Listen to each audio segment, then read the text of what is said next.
ಆತ್ಮೀಯರಿಗೆ ಜ್ಯೋತಿಷ್ ಪಥ ಚಾನಲ್ಗೆ ಸ್ವಾಗತ. ಕುಜಪಥ ಬದಲಾವಣೆ ಎನ್ನುವ ವಿಡಿಯೋದೊಂದಿಗೆ ನಿಮ್ಮ ಮುಂದೆ ಬಂದಿದ್ದೇನೆ. ತುಲಾ ರಾಶಿಯವರಿಗೆ ಈ ಯೋಗ ಫಲಗಳು ಹೇಗಿದ್ದಾವೆ ಇದನ್ನು ನೋಡುವ ಕಾಲ. ಆತ್ಮೀಯರೇ, ಆಷಾಢ ಬಹುಳ ಚೌತಿ ದಿನಾಂಕ 2/8/2026 ಸೋಮವಾರ ರಾತ್ರಿ 10:54 ಸರಿಯಾಗಿ ವೃಷಭ ರಾಶಿಯಲ್ಲಿದ್ದ ಅಂಗಾರಕ ಮಿಥುನ ರಾಶಿಯನ್ನು ಪ್ರವೇಶ ಮಾಡ್ತಾ ಇದ್ದಾನೆ. ಆ ಕಾಲದಲ್ಲಿ ಮೀನ ಲಗ್ನದಲ್ಲಿ ಚಂದ್ರ, ವಕ್ರಗತ ಶನಿ ಮತ್ತು ಮಾಂದಿ ಯೋಗ. ಮಿಥುನ ರಾಶಿಯಲ್ಲಿ ಕುಜ ಬುಧಯತಿ ಹಾಗೂ ಕರ್ಕಾಟಕ ರಾಶಿಯಲ್ಲಿ ರವಿ ಮತ್ತು ಉಚ್ಚ ಗುರುಯತಿ. ಸಿಂಹ ರಾಶಿಯಲ್ಲಿ ಕೇತು, ಕನ್ಯಾ ರಾಶಿಯಲ್ಲಿ ಶುಕ್ರ, ಕುಂಭರಾಶಿಯಲ್ಲಿ ರಾಹು. ಈ ರೀತಿಯಾಗಿ ಗ್ರಹಸ್ಥಿತಿ ಇದೆ. ಕುಜ ರಾಶ್ಯಧಿಪತಿಯಾದ ಬುಧನ ಯತಿಯಿಂದ ಮಿಥುನ ರಾಶಿಯಲ್ಲಿದ್ದಾನೆ. ಬುಧ ಕುಜ ಯತಿ ಯೋಗ.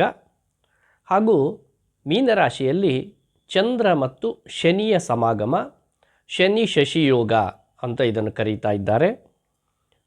ಶನಿಯ ಕೇಂದ್ರ ಸ್ಥಾನದಲ್ಲಿ ಅಂಗಾರಕನು, ಅಂಗಾರಕನ ಕೇಂದ್ರ ಸ್ಥಾನದಲ್ಲಿ ಶನಿಯು. ಹೀಗೆ ಇದ್ದು ಶನಿ ಮಂಗಳ ಕೇಂದ್ರ ಯೋಗ ಎನ್ನುವಂಥದ್ದು ಉಂಟಾಗಿದೆ. ಶುಕ್ರನಿಗೆ ಕುಜನ ದೃಷ್ಟಿ, ಚತುರ್ಥ ಭಾವದಿಂದ ದೃಷ್ಟಿ ಇದೆ. ಈ ಕಾರಣದಿಂದ ಭೃಗ್ವಂಗಾರಕ ಯೋಗ ಎನ್ನುವಂಥದ್ದು ಸಿದ್ಧಿಯಾಗಿದೆ. ಶನಿ ಮತ್ತು ಶುಕ್ರ ಪರಸ್ಪರ ಸಪ್ತಮ ರಾಶಿಯಲ್ಲಿರುವುದರಿಂದ ಅವರಿಬ್ಬರು ದೃಷ್ಟಿಯನ್ನು ಇರಿಸಿಕೊಂಡಿದ್ದಾರೆ.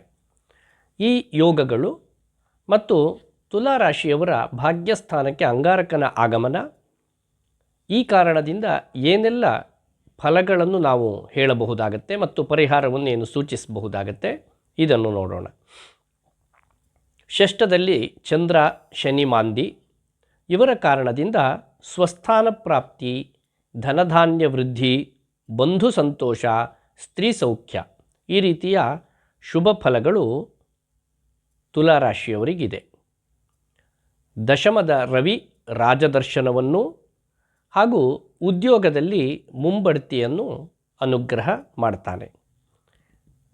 ಲಾಭಸ್ಥಾನದಲ್ಲಿರುವ ಕೇತು ಲಾಭವೃದ್ಧಿ ಹಾಗೂ ಆಕಸ್ಮಿಕವಾದ ಧನಲಾಭವನ್ನು ಅನುಗ್ರಹ ಮಾಡ್ತಾನೆ.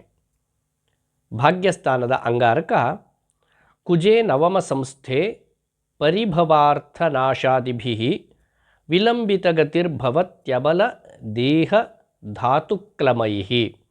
ಅಂದರೆ ಮೇಲಿಂದ ಮೇಲೆ ಸೋಲಿನ ಅನುಭವ ಮತ್ತು ಕೆಲವೊಮ್ಮೆ ಅರ್ಥನಾಶ ಮತ್ತು ಮಾಡಬೇಕಾದ ಉದ್ಯೋಗ ವ್ಯವಹಾರಾದಿಗಳು ಅತ್ಯಂತ ನಿಧಾನಗತಿಯಿಂದ ಸಾಗುತ್ತಾ ಹೋಗುತ್ತೆ. ವಿಲಂಬಿತ ಗತಿ ಅಂತ ಮಂದಗತಿಯಿಂದ ಸಾಗುತ್ತಾ ಇದ್ದಾವೆ. ಮತ್ತು ದೇಹದಲ್ಲಿ ದುರ್ಬಲತೆ ಮತ್ತು ಧಾತು ನಷ್ಟ ಎನ್ನುವಂತಹ ಯೋಗ.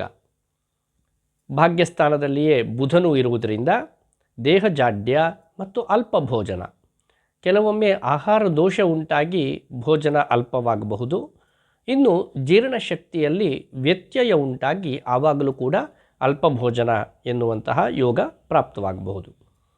ಪಂಚಮದ ರಾಹುವಿನಿಂದ ಹಾನಿ, ಇದರಲ್ಲಿ ಪೂರ್ವ ಪುಣ್ಯ ಹಾನಿ ಉಂಟಾಗುತ್ತೆ. ಈ ಕಾರಣದಿಂದ ಮೇಲಿಂದ ಮೇಲೆ ಅನೇಕ ತೊಂದರೆಗಳು ಕಾಣಿಸಬಹುದು. ಕೆಲವರಿಗೆ ಪುತ್ರರಿಂದ ಹಾನಿ ಉಂಟಾಗಬಹುದು. ಕರ್ಮಸ್ಥಾನದಲ್ಲಿ ಗುರು ಇರುವ ಕಾರಣದಿಂದ ಧಾನ್ಯ ಹಾನಿ ಮತ್ತು ಸಂಚಾರದಲ್ಲಿ ಭಯ, ಸ್ವಜನರಿಂದ ದೂಷಣೆ ಇತ್ಯಾದಿ ಯೋಗ ಫಲಗಳನ್ನು ನೀವು ಕಾಣಬಹುದಾಗತ್ತೆ. ಇಲ್ಲಿ ನಿಮ್ಮ ಆಪ್ತೇಷ್ಟರರು, ಬಂಧುಜನ, ನಿಮ್ಮಿಂದ ಸಹಾಯವನ್ನು ಪಡೆದವರು ಅವರೇ ನಿಮ್ಮನ್ನು ದೂಷಿಸ್ತಾ ಹೋಗ್ತಾರೆ. ಕಾರಣ ಏನು ಕೇಳಿದರೆ ಅವರಿಗೆ ಬೇರೆ ಯಾವ ಕಾರಣವೂ ಇಲ್ಲ, ನಿಮ್ಮ ಏಳಿಗೆಯನ್ನು ಅವರು ಸಹಿಸ್ತಾ ಇಲ್ಲ ಅಷ್ಟೇ. ವ್ಯಯದ ಶುಕ್ರನ ಕಾರಣದಿಂದ ಶತ್ರುಪೀಡೆ ಮತ್ತು ಚೋರಬಾಧೆ, ಈ ರೀತಿಯ ಯೋಗ ಫಲಗಳು ತುಲಾರಾಶಿಯವರಿಗೆ ಹೇಳಬಹುದಾಗತ್ತೆ. ಪ್ರತಿನಿತ್ಯವೂ ಕೂಡ ದುರ್ಗಾ ಸ್ತೋತ್ರ ಪಠನ, ದುರ್ಗಾರಾಧನೆ, ಇದರಿಂದ ತುಲಾರಾಶಿಯವರು ನಿಮಗಿರುವ ಎಲ್ಲ ಅನಿಷ್ಟ ಫಲಗಳನ್ನು ನಿವಾರಣೆ ಮಾಡಿಕೊಳ್ಳಬಹುದು. ಹಾಗೂ ಇಷ್ಟದೇವತಾ ಅನುಗ್ರಹದಿಂದ, ಅಂದರೆ ಇಷ್ಟದೇವತಾ ಆರಾಧನೆಯನ್ನು ಹೆಚ್ಚು ಹೆಚ್ಚು ಮಾಡುವುದರಿಂದ ಅವರ ಅನುಗ್ರಹದಿಂದ ನೀವು ಇಷ್ಟಾರ್ಥ ಸಿದ್ಧಿಯನ್ನು ಹೊಂದಬಹುದಾಗತ್ತೆ.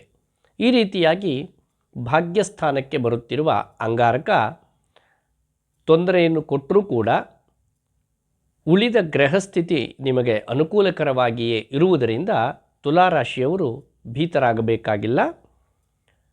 ಹಾಗಾಗಿ ಭಾಗ್ಯಸ್ಥಾನಕ್ಕೆ ಬರುವ ಅಂಗಾರಕ ಒಳಿತನ್ನು ಉಂಟು ಮಾಡಲಿ ಎನ್ನುವುದಾಗಿ ಹಾರೈಸ್ತೇನೆ. ಧನ್ಯವಾದಗಳು. ಶುಭಮಸ್ತು.